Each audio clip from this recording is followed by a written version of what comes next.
What if history's most feared goddess wasn't born in the darkness, but was cast down from the stars? Long before she ruled the dust-filled pits of the underworld, Ereshkigal was a celestial power of the heavens. We're uncovering how a systematic erasure of feminine authority turned a sky deity into a bitter queen of the dead.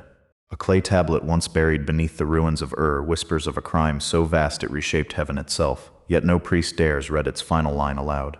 You hear the low hum of wind moving through cedar beams, the distant ringing of temple bells, steady as a heartbeat that refuses to die.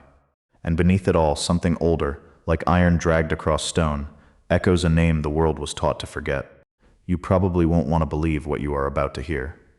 So, before the tension gets too high, take a moment to like the episode and subscribe, but only if you genuinely enjoy what I do here. Now, tell me where you're listening from and your local time. Now close your eyes, imagine the ancient mountains, and let's unravel this epic tale together. You stand beneath a sky that does not behave as it should. Stars above Mesopotamia, once charted with precision by Sumerian astronomers, shift subtly as if rearranged by an unseen hand. Historically, these early sky watchers mapped constellations not just for navigation, but as living records of divine authority. Yet here, something is missing. A gap. Silence among the constellations. There is an old saying carved into basalt near the Euphrates. When stars shift, grief shifts with them. You feel that grief now, pressing against your ribs. Then it happens. A streak of burning light tears across the heavens, not downward like a falling star, but as if something is being hurled. Exiled. Cast out. The air trembles with the sound of distant thunder, though no storm follows. And in that moment, a forbidden thought settles into your mind. What if Ereshkigal did not rise from darkness, but was forced into it? Somewhere far below, a gate begins to open. Who cast her down, and why was her name the first thing they erased? The mountains rise before you, their cedar-covered slopes, breathing resin into the cold air, sharp and grounding. These are the ancient ranges the Sumerians believed touched the edge of the divine world, where sky and earth negotiated their uneasy boundary. You hear the wind comb through branches, and beneath it, the faint toll of bronze bells strung along a forgotten shrine path, warning bells, meant to sound when something sacred passes unseen. Tonight they will not stop ringing. You follow the sound upward. Each step crunches over gravel and old offerings, cracked clay bowls, fragments of obsidian, a child's carved idol with no face. A local legend still told in villages near the Zagros Mountains speaks of a night when the bells rang without wind, and by morning an entire priesthood had vanished, leaving only scorched footprints facing the sky. Then you see it again. The star. Not falling now, but hovering caught between descent and defiance. Its light pulses like a heartbeat, wrong in rhythm, as if resisting gravity itself. And in that light, for a fraction of a breath, you glimpse a form, not fire, not stone, but something vast, crowned in radiance. Ereshkigal, but not as queen of the dead, as something else. You remember a strange detail recorded in fragmented Akkadian texts. Some deities were said to wear crowns that whispered names of those who betrayed them, endlessly, like a curse that could never be silenced. You wonder if that is what you are hearing now, a low murmur beneath the bells, like voices trapped inside light. The air tightens. The bells snap silent. The star jerks, then vanishes below the horizon. And with it, a single question burns into your thoughts. If she resisted the fall, who was strong enough to force her down? By the time you descend from the mountains, the silence has already begun to spread. It moves not as sound but as absence, the absence of names, of stories, of memory itself. In the temple districts of ancient scribes sit hunched over damp clay tablets, their reed styluses pressing harder than necessary, as if carving truth requires force. You step into one such chamber. The air is thick with incense, salt and myrrh, burning low in shallow bronze dishes. Along the walls, fresh inscriptions glisten under torchlight. A decree is being written, not spoken. That alone tells you its weight. Historically, Mesopotamian priesthoods controlled divine narratives through cuneiform, shaping which deities were remembered and which quietly dissolved into obscurity. But this is different. This is not omission. This is erasure. You lean closer to the tablet. The symbols are precise, almost surgical. Let no tongue speak the sky name of the queen below. Let no hymn recall her place among the upper stars. Her origin is sealed. A law against memory. A priest nearby mutters a proverb as he works, his voice trembling. Oaths live in the cut. You watch as he presses the final wedge into clay, and then, strangely, he lifts the stylus to his own tongue, marking it with ink. A taboo ritual, a binding. There are whispers of a bizarre custom among certain Sumerian sects. Scribes who recorded forbidden truths would stain their tongues, symbolizing that what was written could never again be spoken.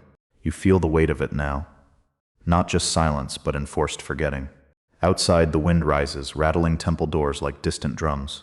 And beneath that sound, faint but undeniable, you hear it again, those murmuring voices, like a crown remembering betrayal. If her name was erased so completely, what did it once mean to speak it aloud? You leave the temple with the taste of ash in your mouth, though you have burned nothing. The path before you bends toward the river, wide and slow beneath a sky that no longer feels trustworthy. In Mesopotamian belief, rivers were not merely water, they were boundaries, thresholds between states of being. The Euphrates itself was said to remember every crossing, every oath made upon its banks. Tonight, it watches you. Mist coils over the surface, low and deliberate, as if the river is exhaling. You hear the creak of wood before you see the boat, a narrow vessel, blackened with pitch, tethered to a post carved in spirals. And beside it stands the ferryman. He does not greet you. Instead, he studies your face as though searching for something already missing. His eyes reflect no light. Around his neck hangs a string of small polished bones, each etched with tiny markings. Names, perhaps. Or debts. There is an old regional tale, rarely spoken now, of ferrymen who did not ask for coin but for memory. One crossing, one forgetting. A bargain enforced by the river itself. The man extends his hand. Not for silver. For something else. You hesitate, and in that moment you notice the boat's interior. Strange carvings line its edges, constellations but incomplete. One section has been deliberately gouged away, leaving only jagged scars in the wood. A missing sky. The ferryman tilts his head, and when he finally speaks, his voice sounds like water over stone. To cross, you must leave something that knows her. Her. Ereshkigal. You feel a memory stir, faint, fragile, like a dream you are about to lose. If you surrender it, will you still remember why you began this journey at all? Your hand hovers in the space between you and the ferryman, caught in the quiet tension of a choice that feels older than your own life. The river laps softly against the hull, each ripple sounding like a whispered refusal. You search yourself for something to give, and that is when you feel it. A memory. Not a clear one, not whole, but enough. A fragment of sky, a name almost formed, a presence that once felt higher. Warmer. You place it in his palm. The moment your skin meets his, the memory tears free, not gently, but with a sharp hollowing sensation, as though something has been carved from behind your eyes. The ferryman exhales, satisfied, and the bones at his neck clatter softly, as if acknowledging a new addition. You step into the boat. As it drifts from the shore, the mist thickens, swallowing the world behind you. Time stretches here. In ancient Mesopotamian funerary belief, the journey across such waters symbolized passage into Kur, the underworld realm Ereshkigal would one day rule. But this crossing feels reversed, like you are moving not into death but into a buried truth. You glance down. The gouged constellations along the boat's edge begin to glisten, as though wet. For a fleeting moment, they seem to fill themselves in, lines of light reconnecting, forming a pattern you almost recognize. And then you see it. A name etched beneath the restored stars. Not Ereshkigal. Something older. Something longer. A title, perhaps, one that places her not below but above. There is a peculiar myth of a celestial tablet said to rename gods when they fall, stripping them of former rank. You wonder now if you are watching that process in reverse. The boat slows. The mist parts. Ahead, the shore of another world waits. If her true name is returning, what else is beginning to remember her? The boat grinds softly against the shore, wood meeting blackened silt with a sound like a held breath, finally released. You step onto land that feels wrong beneath your feet, too still, too patient. The air carries no wind, only a faint metallic tang like iron left too long in damp earth. Before you rises a broken stele, half buried and leaning, its surface carved with cuneiform so old the edges have softened into near oblivion. Yet some lines remain sharp as if protected. As if remembered. You move closer. Historically, boundary stelae in Mesopotamia were used to mark sacred or contested territories, often invoking divine witnesses to enforce what was written. This one feels different. There are no curses here. No threats. Only names. A list. You trace the symbols with your eyes, and something in you recoils, not from fear but from recognition. These are not the names of underworld deities. They are celestial, star-linked. Judges of the upper vault once invoked in early Sumerian hymns long before later pantheons reshaped their roles. And there, near the center, deliberately scratched but not fully erased, you find it again. Her name. Not as Queen of Kur, but as something akin to Keeper of the Threshold above. Strange detail catches your attention. Beside her name is a small carved emblem, a ladder formed of 7 rungs, each topped with a tiny star. In obscure Mesopotamian iconography, ladders sometimes symbolize divine ascent, though rarely associated with underworld figures. A contradiction. Behind you, the ferryman is already gone. The river has receded into silence.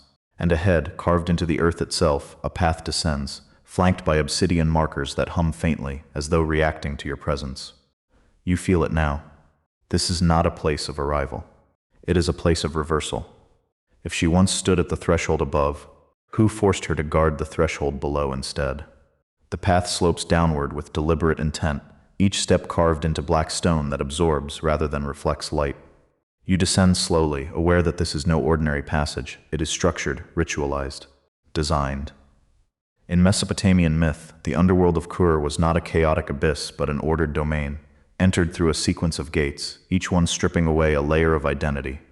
You hear the first gate before you see it. A low resonance, like iron humming under tension. Then it emerges from the darkness, tall, bronze-bound, its surface etched with repeating sigils that resemble closed eyes. No guards stand before it, yet it does not feel unprotected. As you approach, the air tightens. A voice speaks, not aloud, but within the bones of your skull. What do you carry that remembers the sky? You hesitate. Since the river, something is missing inside you, a hollow where a memory once lived. But not everything was taken. There are fragments still, sensations, impressions. You reach for one without thinking. A sound. The echo of bells in the mountains. The gate responds instantly. The sigils flicker, and with a grinding breath of metal, it begins to open. As it does, you feel the sound leave you, pulled from your memory like thread from cloth. The bells fall silent within you. Gone. A price paid. There is an obscure detail recorded in later Babylonian interpretations of older myths. Some gates of Kur were said to consume not objects, but experiences, each entry requiring the surrender of something that defined the traveler. You step through. Behind you, the gate seals with a final resonant note. Ahead, another waits. And as the darkness deepens, a thought settles heavily in your chest. If each gate takes what ties you to the sky, what will remain of you by the time you reach her? The second gate waits in deeper shadow, taller than the first, its frame inlaid with strips of tarnished silver that catch what little light remains and bend it into thin, trembling lines. You approach with caution, already feeling the absence left by the first surrender.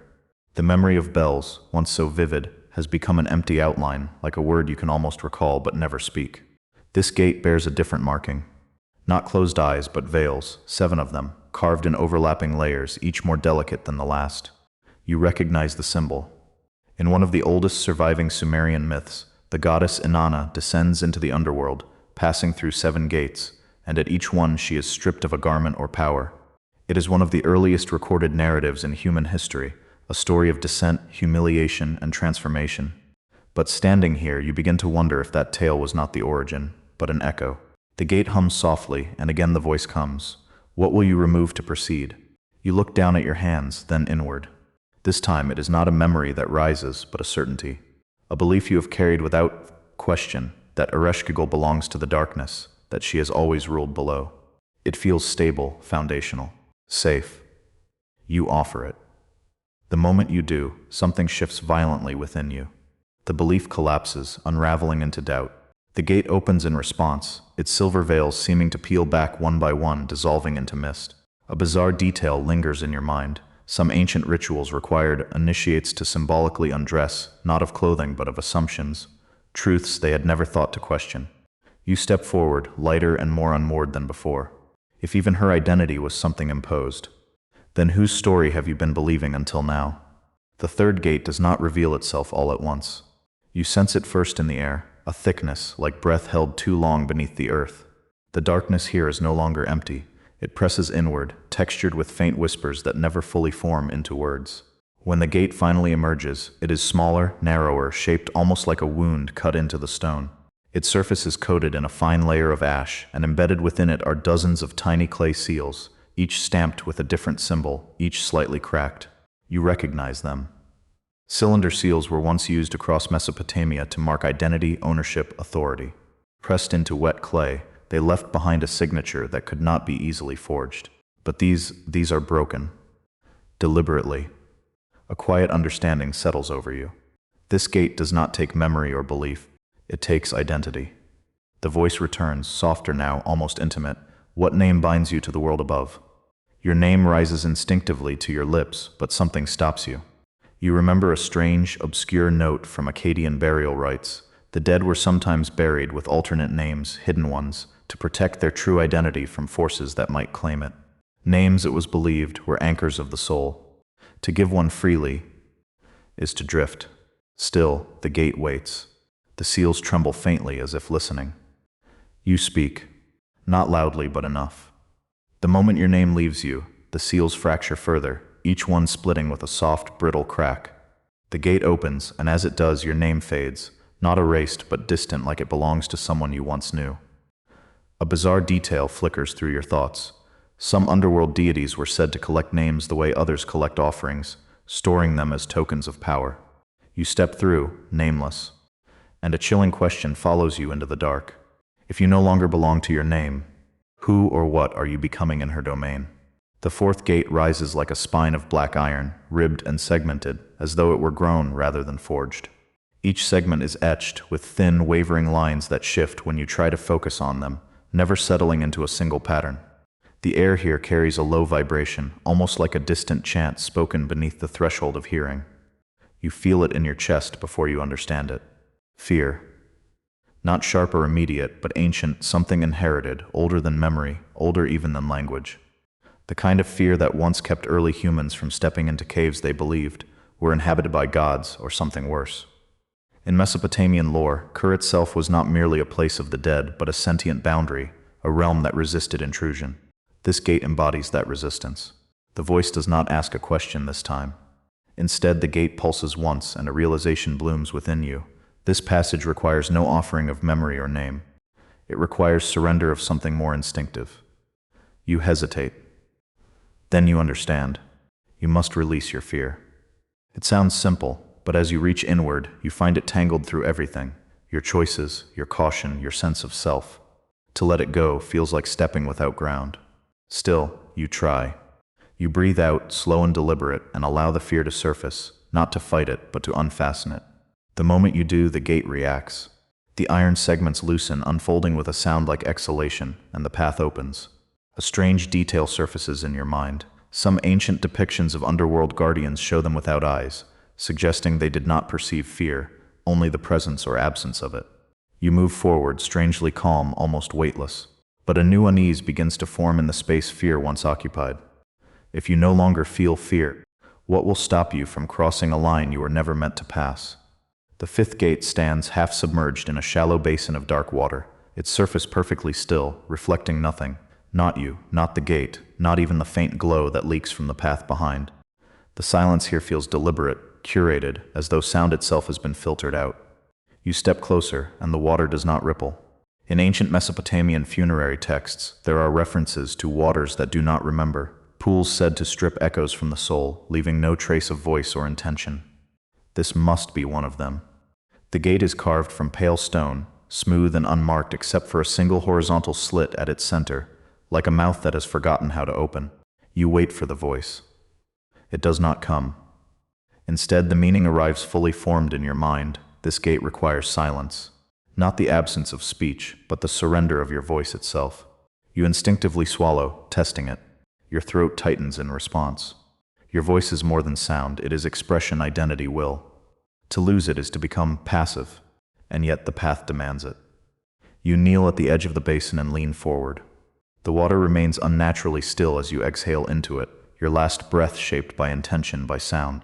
The moment it touches the surface, it vanishes. Not absorbed. Erased. You try to speak again. Nothing comes.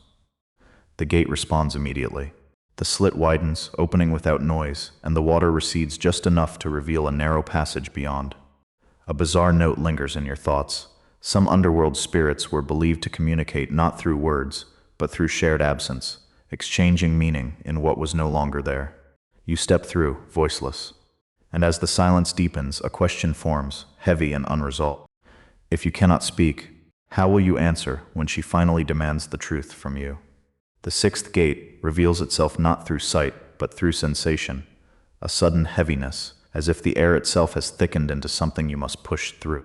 Each step becomes deliberate, slowed, until you feel the weight settle not just on your body, but within it.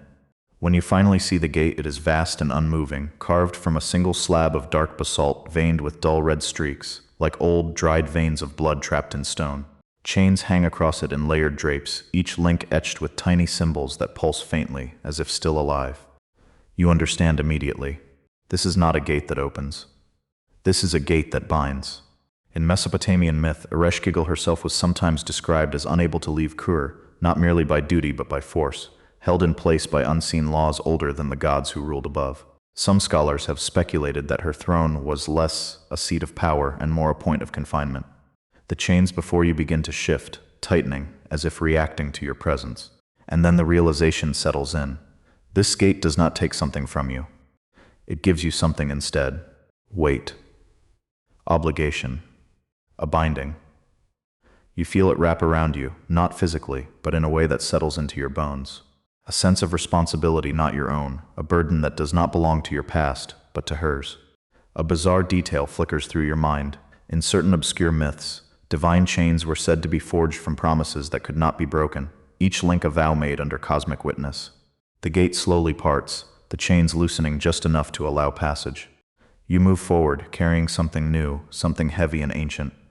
And as it settles deeper into you, a troubling thought emerges. If these chains were never meant for you, who was supposed to be wearing them all along? The seventh gate stands alone in a vast chamber, its ceiling lost to darkness, its floor smooth as if worn by countless unseen passages. Unlike the others, this gate is not imposing in size or material. It is simple, two tall slabs of obsidian, polished to a mirror-black sheen, reflecting nothing but a distorted suggestion of movement. You approach slowly. Something feels different here. Final. In the oldest surviving version of Inanna's descent, the seventh gate is where she is stripped of everything. Crown, garments, symbols of power, until she stands bare before Ereshkigal. It is the point of complete surrender. But you have already given so much: memory, belief, name, fear, voice, even the weight of something not your own. What could possibly remain? You stand before the obsidian surface, and for the first time, it responds without prompting. The reflection sharpens, not of your body, but of something beneath it. A presence. A pattern. A self you no longer fully recognize. Then it becomes clear. This gate does not take what you have. It takes what you are. A quiet realization settles over you. Deeper than fear ever reached, everything you have surrendered was preparation. This is the threshold that determines whether you are allowed to proceed, not by payment, but by transformation. Strange detail surfaces in your mind. Obsidian in ancient cultures was often used for mirrors, not to reflect appearance, but truth, believed to reveal aspects of the soul hidden even from oneself. The gate begins to open, not outward, but inward, pulling your reflection with it. You feel a brief, disorienting pull, as if something is being inverted. And then, stillness. You are through. Beyond the final gate, the air changes. It breathes. And somewhere in the distance, something vast shifts in its seat. If you are no longer who you were, what will she see when she looks at you now? The chamber beyond the seventh gate expands slowly, as if revealing itself in layers, rather than all at once.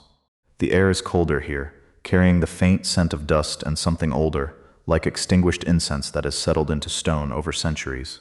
You hear it before you see it, a low, rhythmic sound, like a heartbeat slowed to the pace of the earth itself.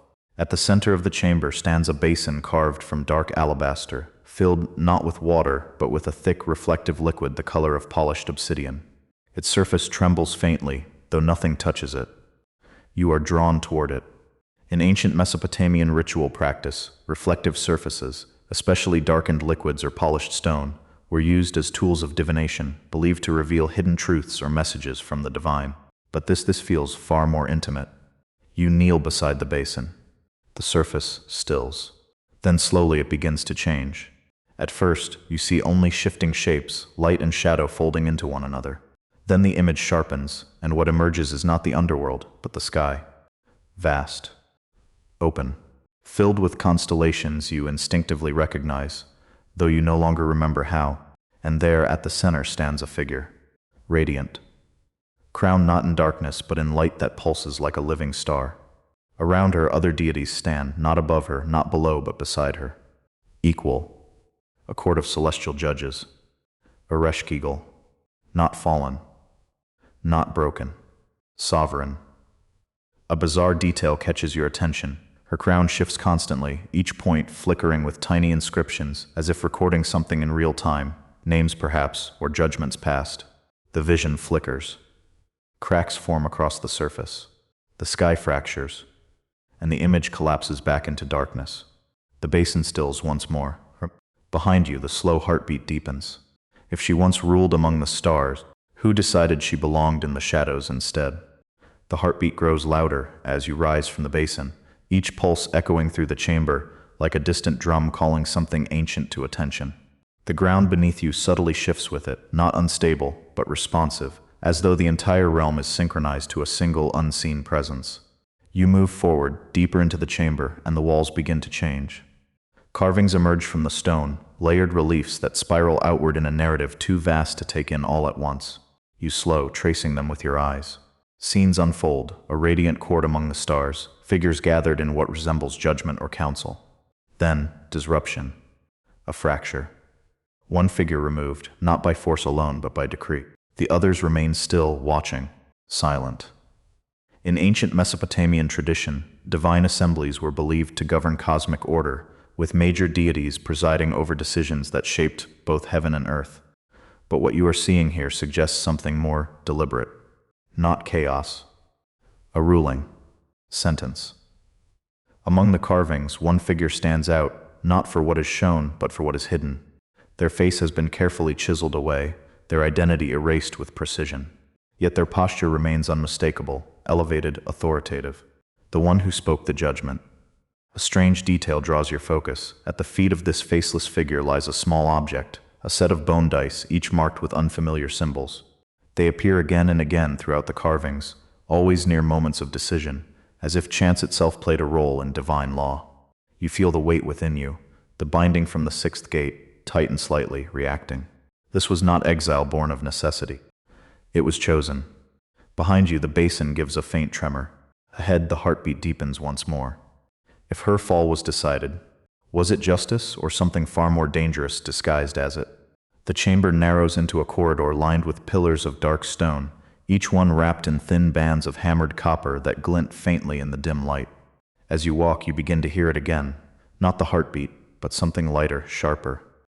A clicking sound, irregular, measured. It echoes ahead of you, accompanied by a low chuckle that seems to fold in on itself, amused by something you cannot yet see. When the corridor opens, you find him seated on a low block of basalt, a figure draped in layered fabrics that shift color with every movement, somewhere between shadow and bronze. In his hand, he rolls a set of small bone dice, each face etched with symbols that seem to rearrange themselves when you try to focus. The same dice from the carvings. He looks up, eyes bright with a knowing that feels older than the space around you. In Mesopotamian mythology, while not as prominently defined as in Greek mythology or Norse legends, there are figures who embody cunning, ambiguity, and disruption, less formal tricksters, more forces that test the rigidity of divine order. He fits that pattern too well. He tosses the dice. They land without sound. A strange detail stands out immediately. Each die has more than 6 sides, and some of those sides appear blank, not empty, but erased, as though outcomes themselves had been removed from possibility. He gestures toward you, then toward the dice, inviting without speaking. You understand the rule instinctively. A game. Not for victory. For truth. You kneel across from him, and as your hand hovers over the dice, the weight within you, the binding, tightens again as if warning you. The trickster's smile widens. If chance was used to decide her fate, what happens if the game is played again? You take the dice into your hands, and they are warmer than expected, as though they have been held continuously for centuries. The etched symbols shift beneath your fingers, some resembling stars, others resembling broken lines, and a few that feel disturbingly familiar, like fragments of the gates you have already passed. The trickster leans forward slightly, his gaze fixed not on you, but on the dice themselves. No rules are spoken. Yet you understand, whatever lands will not simply reveal truth, it will enact it. In ancient traditions across cultures, from early Mesopotamian practices to echoes later seen in Greek mythology and even Norse legends, casting lots or dice was sometimes believed to channel divine will. Chance was not random. It was a language the gods used when they wished to remain unseen. You roll. The dice strike the stone without sound, yet the impact reverberates through the chamber like a muted thunderclap. They settle slowly, deliberately, as if resisting finality. One face shows a star, another a broken chain, the third blank. The air tightens. The blank side begins to darken, then split, revealing a symbol beneath it that was never meant to be visible, a crown fractured at its center. The trickster exhales softly, almost impressed. A strange detail catches your attention. His shadow does not match his movements. It lags slightly behind, as if deciding whether to follow at all. Then the result settles into meaning. Star. Chain. Broken crown. Not exile. Overthrow. The binding within you constricts sharply, reacting to the truth as if it were dangerous to hold. The carvings, the basin, the gates, everything aligns in a single unsettling realization. This was never a fall dictated by fate. It was engineered. The trickster gathers the dice again, watching you closely. If her crown was broken, who now wears the authority that was taken from her? The trickster does not stop you as you rise. He simply watches, rolling the dice once more, as if the outcome you revealed has already set something irreversible into motion. The corridor beyond him seems different now, longer, deeper, as though truth itself has stretched the space. You move forward, the weight within you pulling tighter with every step. The walls here are no longer carved with scenes, but with fragments, lines of text, broken hymns, partial inscriptions that seem to resist being read in full. You catch glimpses as you pass, invocations, titles, praises. Some you recognize from surviving Mesopotamian liturgy. Others feel older, unfamiliar. Then one line holds. It does not shift or fracture. Hymn to the first court of the upper vault, where judgments bind even the stars. You stop. The text beneath it begins to arrange itself, slowly forming a coherent fragment. You cannot speak, but you read silently, absorbing each line as it stabilizes. She who weighs the silence between stars. She who binds oath to outcome. She who stands where Ascent begins. The name that follows is damaged. Deliberately, but not entirely lost. Strange detail emerges in the carving. Beside the hymn, a series of small indentations mark where something has been repeatedly struck, as if someone attempted to destroy the text but lacked the strength to finish the task. The binding inside you reacts again, not tightening this time, but resonating, like a chain recognizing its origin. This was her domain. Not death, judgment. Threshold. The realization settles with quiet force. Ereshkigal was not cast down for weakness, nor for chaos, but for authority that rivaled something above. The corridor darkens ahead, the air growing heavier with presence. If she once judged even the stars, what verdict did she give that made the heavens turn against her? The corridor opens into a circular chamber where the air coils in slow, deliberate spirals, as if time itself is being wound and unwound within the space. At its center lies a massive shape coiled upon itself, scales dark as polished basalt, edged with a faint, shifting iridescence that catches light not from this world. The serpent lifts its head as you enter. Its eyes are not eyes in any human sense, but layered discs, each one turning independently, reflecting not your form but moments, flickers of scenes, glimpses of events already past or yet to come. You feel it studying not who you are, but what you have witnessed. In certain obscure Mesopotamian interpretations, time was not linear but cyclical, often associated with serpentine forms, beings that recorded, rather than controlled, the unfolding of events. This creature feels like one of them. A keeper, not a ruler. Around its coiled body are embedded countless small tablets, each one inscribed, each one different. Records. The serpent shifts, and a low vibration hums through the chamber. You understand its function without words. It records truth. Not what is spoken, but what is. Strange detail stands out. Some of the tablets are cracked, but instead of being discarded, they have been carefully rejoined with thin seams of gold, as if even broken truths are preserved, not erased. The serpent lowers its head toward you. One of its inner eye discs sharpens, focusing. Within it, you see a moment, the celestial court, the broken crown, the silent assembly. And then, something new. A voice unseen. A verdict spoken not aloud but imposed. The serpent recoils slightly, as if reacting to the memory itself. It knows. And now, so do you, almost. The chamber darkens at the edges, as if resisting what is about to surface. If even time itself recorded her judgment, why was that verdict hidden more fiercely than her fall? The serpent's gaze holds you in place, its many layered eyes turning slowly, aligning until all reflections converge into a single, unbearable clarity. The chamber tightens around that focus, the spiraling air collapsing inward as if drawn toward a truth too heavy to remain scattered. Then it shows you, not in fragments, not in symbols, but whole. You stand, no, you witness, within the celestial court itself. The sky stretches endlessly, structured not by chaos but by precise alignment, constellations forming a living architecture around a central axis. This was no mythic abstraction. Early Mesopotamian astronomers truly believed the heavens were ordered realms governed by divine law, each star a fixed point of authority. At the center stands Ereshkigal, radiant, still, unyielding. Before her another presence unseen yet unmistakably dominant, the faceless figure from the carvings, the one whose identity was erased but whose authority remained. Around them, the other deities stand in silence, their stillness more damning than any action. The verdict is not spoken. It is imposed. You feel it ripple through the court like a shift in gravity. Ereshkigal does not fall immediately. She resists, not with force, but with something far more dangerous, refusal. Her crown fractures, not from weakness but from pressure, as though reality itself is being rewritten around her. A strange detail becomes clear: the crown does not break randomly.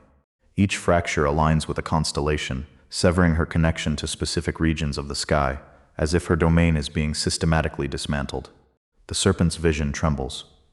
You feel the binding within you react violently now, tightening to the point of pain. This was not exile as punishment. It was removal as necessity. The vision begins to collapse, the chamber reasserting itself around you. And as the last image fades, one question remains, sharper than all the rest.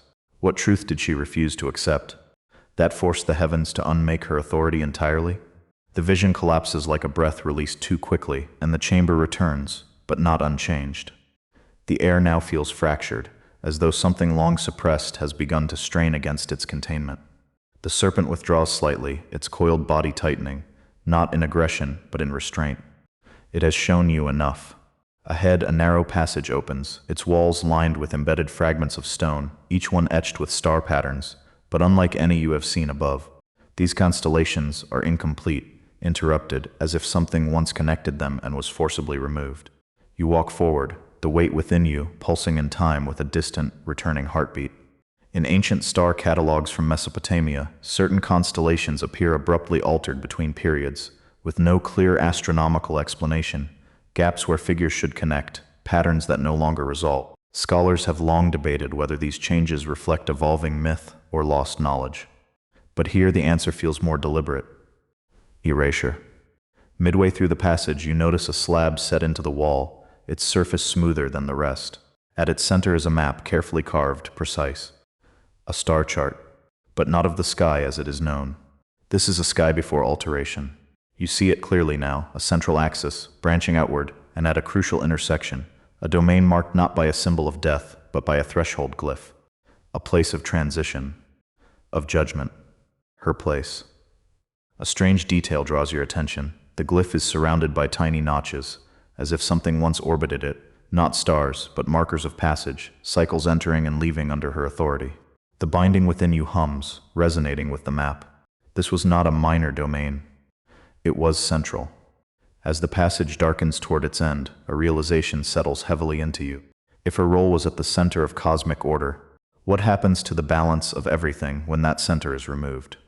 The passage releases you into a vast hall where the ceiling hangs low, heavy with soot-darkened beams of cedar, their surfaces carved with faint, repeating inscriptions. The air is thick with the scent of burned resin and something sharper, like stone struck against stone. At the far end, a semicircle of figures stands in absolute stillness. They are not statues. They are the deities. Not in their full radiance, not as you glimpsed in the celestial court, but diminished, contained, as if bound to this place by the same laws that reshaped her. Their forms flicker between clarity and erosion, faces indistinct, features deliberately softened into anonymity. You understand immediately, these are the witnesses. In Mesopotamian tradition, divine assemblies did not act alone. Decisions of great consequence were observed, affirmed, and thereby made absolute. Silence in such moments was not neutrality, it was consent. You step closer. The weight within you tightens again, responding to their presence like a chain, recognizing its makers. None of them move.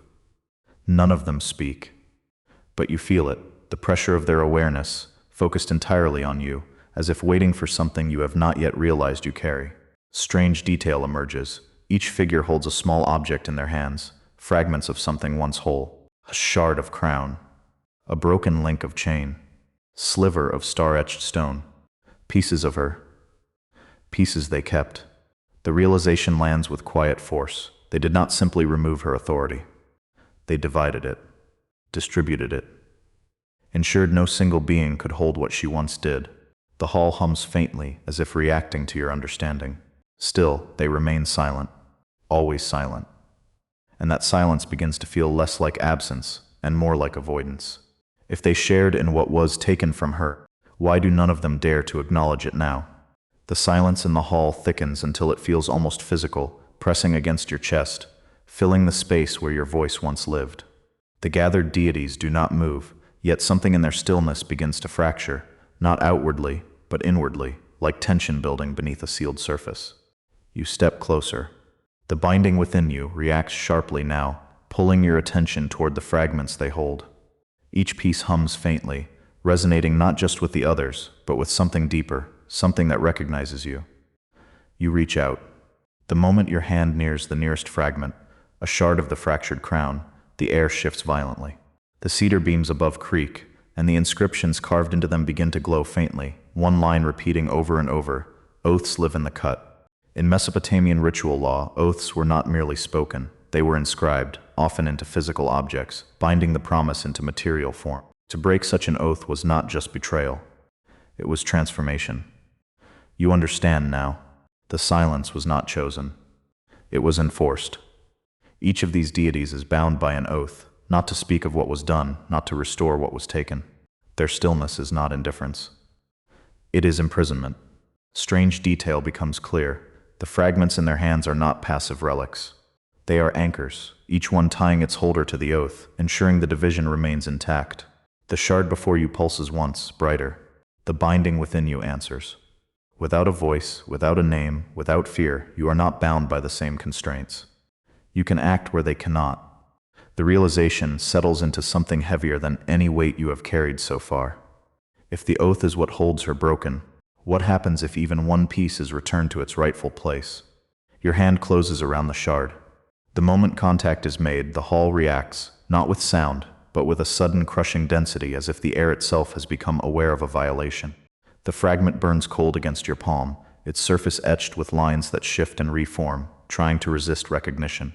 Around you, the deities tremble. Not visibly, not in movement, but in presence. Their forms flicker, edges blurring, as if the act of reclaiming even a single piece has begun to destabilize what they have maintained for so long. The inscriptions above flare brighter. Oaths live in the cut. You feel the truth of it now. The crown was not merely broken. It was divided through oath, each fragment sealed into silence, each holder bound to preserve the lie. In Mesopotamian myth, divine contracts were considered absolute, enforced not by power alone but by the structure of reality itself. To break one was to fracture more than trust. It risked unraveling the order those oaths upheld. The shard pulses again. This time it responds to you. The binding within your bones tightens, then shifts, aligning with the fragment, recognizing it not as foreign, but as something that belongs to the same system you have been drawn into since the first gate. A strange detail emerges. The fragment is not inert. It is listening, reacting, as though it has been waiting, not for its original bearer, but for someone capable of carrying it without being bound by the original oath. The hall begins to distort. Cracks form along the stone floor, not physical, but conceptual, lines where the enforced silence begins to weaken. The deities remain still, but something changes in their gaze. not resistance. Expectation. The path ahead opens, dark, vast, and leading toward a presence you can now feel unmistakably. If one fragment can break the silence, what will happen when she faces what was taken from her? The path widens into a final chamber, vast beyond measure, its ceiling lost to a darkness that feels less like absence and more like depth. The air is still, yet heavy with presence, an awareness that settles into your bones before you even see her. At the center, upon a throne carved from black stone and veined with dull crimson, she sits. Ereshkigal, not as the radiant figure from the basin, not as the fractured image from the serpent's memory, but as she has been made to exist, crowned in absence, draped in stillness, her form both immense and contained, as if the very space around her enforces her boundaries. The chains you felt before, now you see them. Not wrapped around her body, but anchored into the throne itself, each link extending outward into the unseen, connecting her to laws that hold her here. Her gaze lifts. It finds you instantly. And in that moment, everything stills. You step forward, the shard burning cold in your hand. The binding within you resonates violently now, as if recognizing its origin in her presence. In ancient Mesopotamian belief, to stand before a deity, truly stand, not as a supplicant but as a bearer of truth, was to risk being unmade or remade entirely. You feel that threshold now. You raise the fragment. For the first time, something shifts in her expression. Not recognition, something deeper. Memory. Strange detail becomes undeniable. The chains do not tighten as you approach. They loosen subtly, as if responding not to her, but to what you carry. The silence that has defined this place begins to fracture. Not loudly, but irrevocably. You cannot speak. You have no name. You carry no fear. And yet, you offer the shard. Her hand rises. If the first piece returns to her, what part of the world will break when the truth is made whole again? The darkness softens. Not in brightness, but in weight, as if something long held in tension has finally been allowed to ease. You remain there, at the edge of something vast and irreversible, yet no longer oppressive. The air moves again, slow, deliberate, carrying with it the faintest trace of warmth. You do not see the moment the shard fully meets her hand. You feel it. A subtle shift, like a distant alignment correcting itself after ages of quiet imbalance. The chains do not shatter. They do not vanish. But they change. Their hold becomes less absolute, less certain. Somewhere far above, beyond stone and silence, the stars adjust. Not dramatically, not enough for the untrained eye to notice, but enough. Enough to suggest that something once removed has begun quietly to return. The hall of silent deities no longer feels entirely still. The weight of their oath remains, but it is no longer untouched. A single fracture is all it takes for time to begin its patient work. You feel yourself fading from the center of it, not erased but released. What you carried is no longer yours to bear. The absence within you remains, but it is no longer hollow. It is open. And in that openness, a final understanding settles, not as knowledge, but as quiet acceptance. Some truths are not meant to be restored all at once. Some must return in fragments, in whispers, in slow and careful remembrance. The darkness breathes. And somewhere within it, no longer entirely bound, a queen begins to remember the sky.